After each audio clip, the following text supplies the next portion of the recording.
Bom dia, sexto ano. Então, hoje é sexta-feira, nós temos uma aulinha de língua portuguesa. Então, como vocês estão vendo, é a nossa aula 8, tá? Dia 5 de junho, ok? Como eu havia falado no último vídeo, nós não vamos mais efetuar as correções aqui juntamente, tá? Não vou mais efetuar a correção com vocês aqui. Então, a prof estará enviando, tá, no grupo a foto das páginas das tarefas, certo? Então, como essa tarefa de língua portuguesa foi passada na terça-feira, certo? Eu espero que vocês me enviem ela até hoje, sexta-feira, certo? Então, eu recebendo essas tarefas de vocês, eu envio a foto para vocês fazerem a correção. Então, vocês vão ter que sentar e fazer a correção, tá certo? Então, hoje nós vamos começar na página 16, tá? Lá no Competência Leitora. Qual é o intuito dessa página aqui na apostila de vocês?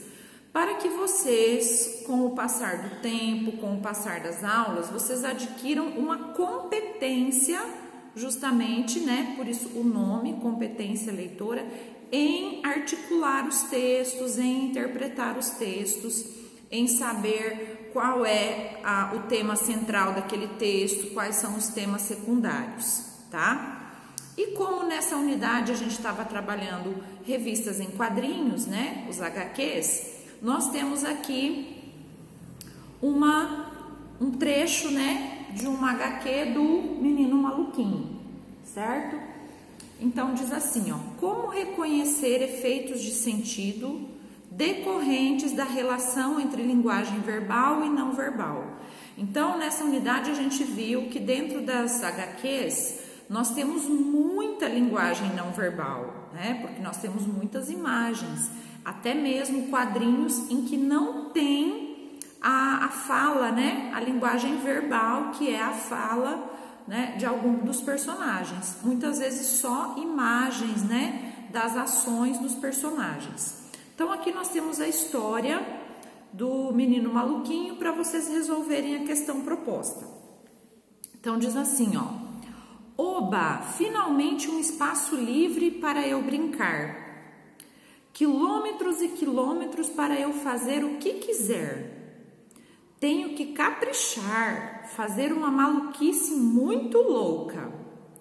Algo que ninguém nunca fez, para ficar na história. Deixa eu ver. Bem, sei lá, deu branco. Aí, o que ele foi fazer? Segundo a imagem, jogar videogame, né?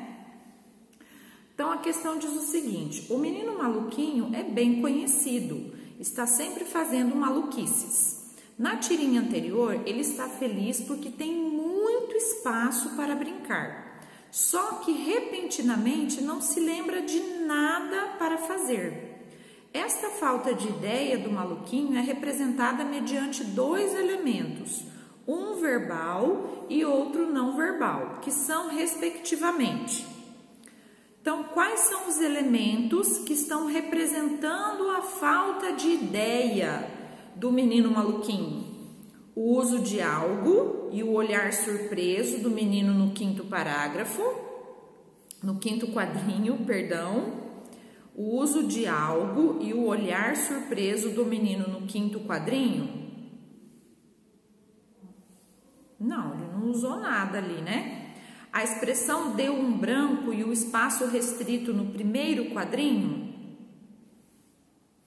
O primeiro quadrinho ele não fala que deu branco, né? Ele foi falar que deu branco lá no último. O uso das reticências e o olhar desconfiado do menino no quinto quadrinho. Então, olha só, quando ele fala, deixa eu me ver, deixa eu ver. Então, esse uso de reticências, ele indica a falta de ideia, certo? Então, isso é uma forma de representar a falta de ideia, né? E todo esse espaço em branco aqui, ó, no quinto quadrinho, ó. Então, todo esse espaço em branco aqui, ó, dá essa ideia de deu branco, né? Ele não conseguiu ter ideia nenhuma. Então, essa seria a resposta correta, tá? Letra C. A expressão, vamos só ver as outras alternativas. A expressão deu um branco e o espaço em branco no último quadrinho. Não, mas são dois elementos, né? A expressão deu branco e o espaço limitado nos 5 primeiros quadrinhos. Não, nada a ver com nada. Então, olha só, vamos ver o comentário dessa questão. Para que você construa os sentidos de textos compostos de linguagem verbal e não verbal, é preciso que esteja atento às relações entre imagem, que é a foto, o desenho, uma colagem, e o texto escrito ou falado. Nesse quadrinho do Menino Maluquinho, as imagens ajudam a criar a narrativa, compondo alguns elementos, o personagem, a passagem de tempo e o cenário, né? O imenso espaço à disposição do personagem é confirmado pela fala dele, né? Quilômetros e quilômetros para eu fazer o que quiser. Do terceiro quadrinho em diante, ele mostra seu conflito. Então, ele começa a pensar, mas o que fazer com todo esse espaço? Por fim, decide jogar videogame, deixando subtendido que essa é a sua atividade rotineira e que não consegue pensar em outras. Então, como ele tem esse hábito no dia a dia dele, aquilo não deixou ele pensar em outras atividades que ele poderia fazer. Após a leitura dos quadrinhos, é necessário atenção para a leitura do enunciado da questão, que nesse caso recupera parte do enredo e exige a identificação dos elementos verbal, que é o escrito, e o não verbal, que é as imagens, que ajudam a construir a ideia de que o personagem não sabe o que fazer, né? Então ele fica com aquele rostinho de dúvida, né? Sabendo disso, é hora de avaliar cada alternativa. Então, por que a letra A é incorreta? Pois quando o personagem diz que quer fazer algo, ainda não está evidente a incapacidade dele de pensar em uma brincadeira. Ele quer fazer algo, mas ele ainda não tem a capacidade de pensar em quê. Então, por isso que ela está incorreta. A B está incorreta porque, embora a expressão deu branco remeta ao esquecimento, o primeiro quadrinho não apresenta espaço restrito, né? Então, o primeiro quadrinho não está mostrando um espaço restrito em que ele não possa realizar alguma coisa. A C está correta, pois no quinto quadrinho o personagem percebe que não tem ideia do que vai fazer. Isso se reflete no uso de reticências, indicando que ele não consegue completar as frases, que é a linguagem verbal, e pelo seu olhar que demonstra preocupação. A D e a E também estão incorretas porque a imensidão do espaço não transmite a noção de falta de ideia do personagem, pois é falsa a informação de que nos 5 primeiros quadrinhos o espaço é restrito, certo? Então, aqui está a observação de por que cada alternativa está incorreta e a C está correta, tá bom? Então, nesse tipo de questão, que vocês vão ter que começar a se habituar daqui para frente, né? Que são questões alternativas, vocês têm que avaliar cada questão e ver o que o exercício quer, certo? Nós vamos entrar hoje na prática de escrita, certo? Então, vocês vão ter que escrever aí alguma coisa, vamos ver o que é. Olha só, tirinha. Entre os personagens dos quadrinhos brasileiros mais conhecidos estão os da Turma da Mônica. Você sabia que a primeira vez que a Mônica apareceu em uma história foi no ano de 1963? Vocês sabiam disso? Já tem muito tempo que o Maurício Souza, né, que é o cartunista, o desenhista da Turma da Mônica, desenha a Turma da Mônica, né? Então, a primeira vez na história que ela apareceu foi em 1963. Leia a seguir a tirinha que apresenta a personagem ao público. Então, vocês vão observar que o desenho era diferente, né? O traço era diferente, era até engraçado de ver, né? Vamos lá. Oh, legal! Vou ver quantos quilômetros eu ando assim. Saia da frente, menina! Deixa um equilibrista passar. A Mônica já ficou nervosa, né? Olha a expressão que ela faz, ó, o olhinho dela aqui assim, né? Com a expressão de brava. Aí, ela já bate com o coelho, né? Na cabeça dele. Agora sei como as mulheres podem desequilibrar um homem. Que bonitinho, né? Então, esse foi o primeiro quadrinho da Turma da Mônica que o Maurício Souza fez em 1963. Olha só que bacana, né? Então, a primeira pergunta é a seguinte, ó. Você reconhece os personagens dessa história? Então, a gente até consegue reconhecer pelos elementos, né? O Cebolinha até que tá bem parecido com o de atualmente, né? A Mônica que tá um pouquinho diferente, mas ali ela carrega o coelho. A prof agora esqueceu o nome dele, tá? Mas a gente consegue identificá-los sim, né? Quem são? Então, o Cebolinha e a Mônica, né? E o seu fiel escudeiro ali, o seu brinquedo, né? O coelho. Você já os conhecia? Acredito que uma grande maioria de vocês sim, né? O que há de diferente na forma deles nessa tira e nas histórias atuais? O que há de diferente? Então, a gente tem um traço diferente, né? Ao longo do tempo, ele foi evoluindo o desenho, a forma dos personagens, certo? Na questão 2, a questão pergunta o seguinte: no início da história, o que o Cebolinha está fazendo? O que ele está fazendo? Ele está caminhando pelo meio-fio, esforçando-se para se equilibrar, né? Ele está querendo, tipo, fazendo uma brincadeira, brincando ali, andando só em cima do meio-fio, tentando se equilibrar. Então, está caminhando pelo meio-fio, esforçando-se para se equilibrar, ok? Questão 3. O que Cebolinha manda que a Mônica faça? Que ela saia de seu caminho, pois ele deseja passar, né? Ela está bem na frente dele e ele quer que ela saia para ele passar, certo? Por que a Mônica fica brava com o Cebolinha?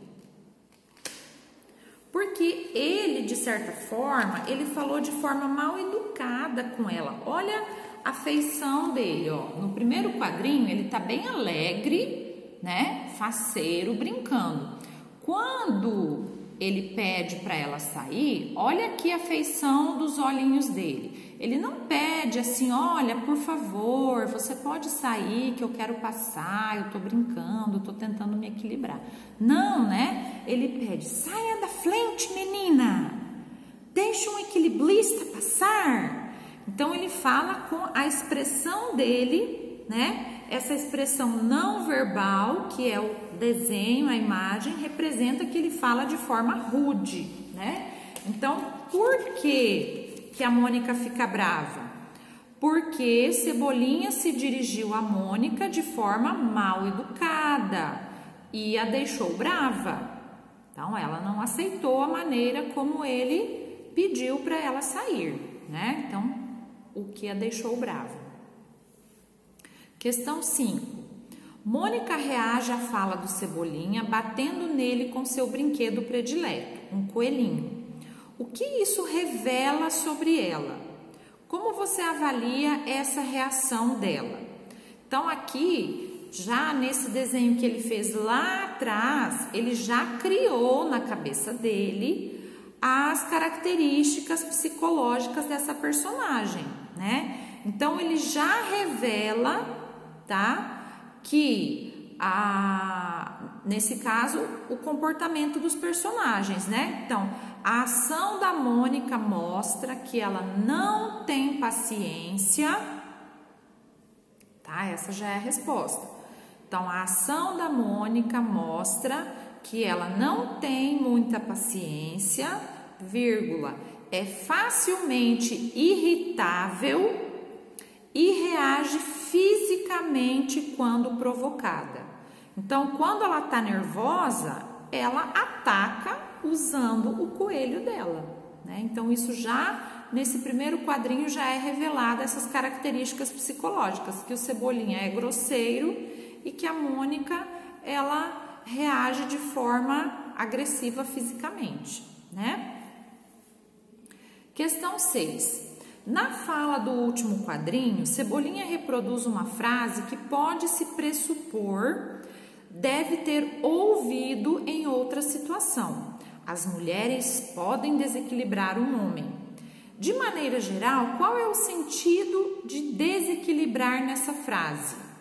Fazer perder o equilíbrio físico ou provocar perturbação psicológica? Aqui, o que ele quis dizer não foi com relação ao equilíbrio que ele perdeu ali, de não conseguir mais andar em cima do meio-fio, mas sim provocar uma perturbação psicológica, né? Porque provavelmente essa frase ele deve ter ouvido dos pais, né? De um adulto, dizendo que as mulheres conseguem desequilibrar um homem. E não é no sentido literal da palavra, né? Que é perder o equilíbrio, mas sim psicologicamente. Questão 7. Na fala de Cebolinha, no último quadrinho, qual é o sentido de desequilibrar? Mas para ele, ali o sentido foi fazer perder o equilíbrio físico, né? Ele, o que aconteceu? O que a Mônica fez com que ele fizesse? Com que ele perdesse o equilíbrio físico, né? Então, para ele, foi esse o sentido que ele deu a essa frase, tá? Observe ao responder as questões a seguir como a leitura dos elementos visuais contribui para a construção de sentidos da tirinha. Questão 8. Em que lugar, né, em que espaço as ações dos personagens ocorrem? Como você o identifica? Então, pela imagem aqui, ó, aonde eles estão? Se ele está andando no meio-fio, né? Onde que eles estão? Na rua, né? Então, as ações ocorrem na rua, né? De uma cidade, ocorrem na rua, como se observa pelo cenário em que os personagens estão inseridos, meio-fio, calçada, muro, né? Então, a gente consegue identificar pelos elementos visuais que a tirinha traz, certo? Questão 9. Observe em cada quadrinho as expressões faciais do Cebolinha e indique o sentimento que elas expressam. No primeiro quadrinho lá que a gente estava comentando antes, qual é o sentimento que o Cebolinha está expressando aqui, ó? Alegria, entusiasmo, né? Porque ele começou aquela brincadeira, então ele estava entusiasmado, né, com a brincadeira. E já no segundo quadrinho, ó, que sentimento que ele expressa aqui no segundo quadrinho? Braveza, né? Ele faz a pergunta para a Mônica de uma forma brava, né? Rude. Então, o sentimento de braveza, com Z, tá, gente? No terceiro quadrinho, olha a expressão da carinha dele. Quando ela bate com o coelho na carinha dele, expressão de dor, né? Uma expressão de dor. E no quarto quadrinho, ele tá como, gente? Desanimado, né? Triste, desanimado, porque ela acabou com a brincadeira dele, né? Simplesmente perdeu toda a graça da brincadeira dele, né? Bom, lá atrás nós comentamos um pouquinho sobre linhas cinéticas, né? Como as tirinhas são textos curtos, é preciso que elementos visuais e verbais concentrem um grande número de informações. Então, os textos são curtos, né? Para que a leitura não fique cansativa. O objetivo das tirinhas, elas são mesmo uma piadinha curta, né? Então, tem que ter vários elementos ali para que você consiga fazer uma leitura geral, né? E não tenha tanto texto verbal. As linhas cinéticas indicam para o leitor movimentos de elementos e personagens das histórias. Então, olha só, por exemplo, isso aqui, né?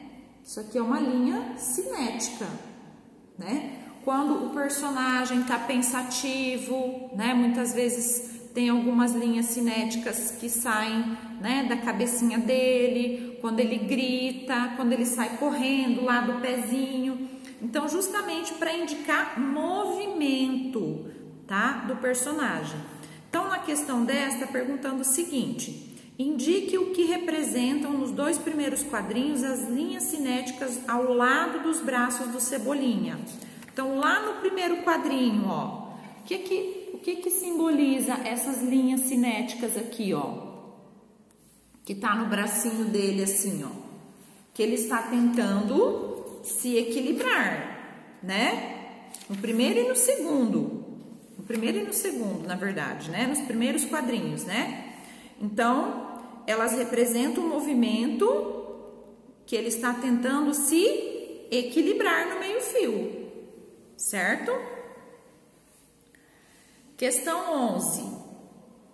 No terceiro quadro, os quadrinhos, no terceiro e quarto quadrinhos, o que indicam as estrelinhas sobre a cabeça do Cebolinha?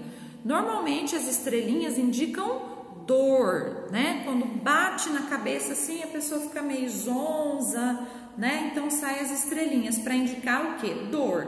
Não é raiva nem preocupação, é dor, né? Raiva normalmente mostra aqui com a sobrancelha assim, né? Questão 12. No segundo quadrinho, há um sinal de interrogação sobre a Mônica, né? Olha aqui esse sinal de interrogação, ó. Né? Na cabecinha dela aqui. O que ela não entendeu? Né? Ela não entendeu por que o Cebolinha se dirigiu a ela de maneira grosseira, de maneira mal educada. Certo? Por isso que ela não entendeu. Ué, por que ele tá falando assim comigo? Certo? Então, a pontuação, o uso de pontuação, ele ajuda a revelar emoções dos personagens, né? Então, por exemplo, o ponto de interrogação, ele indica dúvida, incerteza, insegurança. O ponto de exclamação pode ser alegria, como pode ser raiva, espanto, surpresa. Os 3 pontinhos, né, as reticências, falta de ideia, incerteza, interrupção. Então, quando alguém interrompe, por exemplo, a fala do outro, né, também aparece o pontinho, as reticências. Então, para a gente concluir aqui, ó, você estudou que o enredo de uma narrativa é composto de acontecimentos, né? Então, a gente precisa ter os acontecimentos para que essa história aconteça. Geralmente há uma situação de equilíbrio inicial, rompida por um conflito que pode ser uma dúvida de algum personagem, uma dificuldade, uma oposição entre personagens. O conflito é importante em uma narrativa porque motiva as ações do personagem, como aconteceu ali na tirinha. Cebolinha estava de boa, então ali era uma situação de equilíbrio. Ele estava de boa, brincando na rua, no meio-fio, tentando se equilibrar. Quando acontece um conflito, ele se depara com a Mônica na sua frente e pede para ela sair, só que de forma grosseira, certo? Nesse momento acontece o conflito, porque ela bate nele com o coelho, porque ele foi grosseiro com ela não gostou, o temperamento dela não permite aquilo, né? E aí então ocorreu uma oposição entre os personagens. E isso é importante dentro, tá, de uma narrativa, porque motiva as ações, né? Então teve uma ação, teve uma reação, né? E assim sucessivamente. Então qual é o conflito no enredo dessa tirinha? o surgimento de Mônica no caminho de Cebolinha. Foi exatamente aí que começou o conflito, certo? Agora resuma o enredo da história. Então, como que a gente pode resumir o enredo dessa historinha aí, ó? Cebolinha tenta se equilibrar caminhando sobre o meio-fio, vírgula. Encontra Mônica em seu caminho e manda que ela saia da frente. Ponto. Irritada pela maneira como Cebolinha fala com ela, vírgula, Mônica bate em Cebolinha. Ponto. Cebolinha perde o equilíbrio e desiste de continuar tentando se equilibrar. Então, assim, resumindo, é isso, tá? Então, vocês podem voltar o vídeo um pouquinho, ir dando pausas para vocês copiarem aí o resumo dessa história, tá bom? Então, hoje nós vamos encerrar, tá? A nossa aula, já deu o tempo aqui. Próxima aula, a prof vai orientá-los a vocês produzirem uma tirinha, tá? Então, na segunda-feira, a gente vai produzir uma tirinha. Então, a gente vai ter aqui todo o processo de como que vocês vão fazer, tá bom? Então, para segunda-feira, vocês não têm tarefa, olha que beleza. Quem ainda não fez a tarefinha lá do caderno de atividades, tá? Me manda, porque eu preciso mandar a cópia, a foto para correção de vocês, tá? Só que eu só vou aceitar antes de eu mandar a foto da tarefa, tá? Depois eu não aceito mais, tá bom? Um beijo, gente, até segunda.